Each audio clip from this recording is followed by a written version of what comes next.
নমস্কাৰ, মই দিগন্ত। মোৰ ঠিকনা ভিন চেনেল যাত্ৰালৈ আপোনালোক সকলোকে স্বাগতম।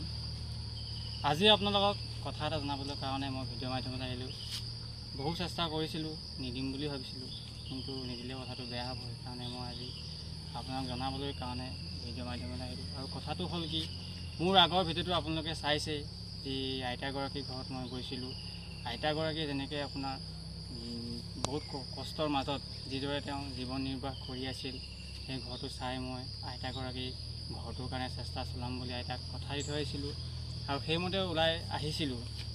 হঠাৎ মোক আইতাই লগ পাই মোক ক'লে, যিহেতু ঘৰটো বনাব নালাগে বুলি মোক মানা কৰি দিলে। মানা কৰাৰ পাছত মই আইতাক সুধিলোঁ, কিয় ক'লে। আইতাগৰাকীয়ে ক'লে যে মোৰ আগত যিগৰাকী ইউটিউবাৰ কৃষ্ণা গগৈ বাইদেউ আহিছিলে, আহি মেলি তেওঁ সহায়ৰ হাত আগবঢ়াইছিলে আৰু ঘৰটো বনাম বুলি তেওঁ কথা দিছিলে। সেই কথামতে কৃষ্ণা গগৈ বাইদেৱে ফোন কৰিলে, কথা পাতিলে। আৰু যিহেতু ময়ো গৈছিলোঁ, মোৰ কথা আইতাই উল্লেখ কৰাৰ পাছত কৃষ্ণা গগৈ বাইদেৱে ঘৰটো বনাবলৈ মানা কৰি দিলে।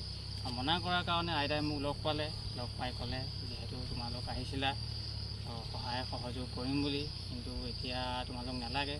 তোমালোকৰ আগত যিগৰাকী কৃষ্ণা গগৈ বাইদেউ আহিছিলে, তেওঁ ঘৰটো বনাই দিম বুলি সমস্তখিনি দায়িত্ব লৈছে। কথাটো শুনি মোৰ মনটো বেয়াও লাগিল, যিহেতু মই আইতাগৰাকীৰ ঘৰত গৈ আইতাই যি পৰিস্থিতিত কষ্টত জীয়াই আছিলে, ঘৰটোত যেনেধৰণে আছিলে, মই আইতাক সহায় সহযোগ কৰিম বুলি মোৰো এটা আশা আছিলে, এটা সপোন আছিলে। সেইমতে নহ'ল। যিটো সপোন আছিল সেইটো সপোন হৈয়ে ৰ'ল। আৰু আইতাৰ কাৰণে বহুকেইজন ব্যক্তি ওলাইও আহিছিলে মোক সহায় সহযোগিতা কৰিম বুলি। হঠাৎ আইতাই তেনেদৰে কোৱাৰ কাৰণে মোৰো মনটো ভাগি পৰিল।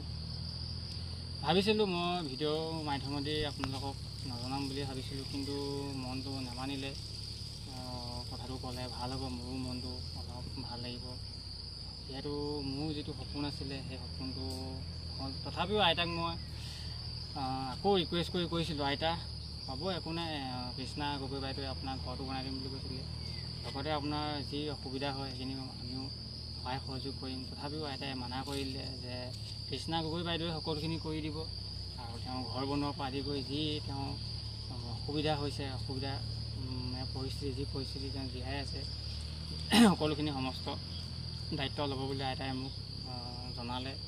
সেইমতে মই আইতাৰ যি আৰু অসুবিধা আছিলে আইতাৰ, সেইখিনি তাৰ পৰা মই আঁতৰি আহিলোঁ, তাতে ৰৈ গ'লোঁ।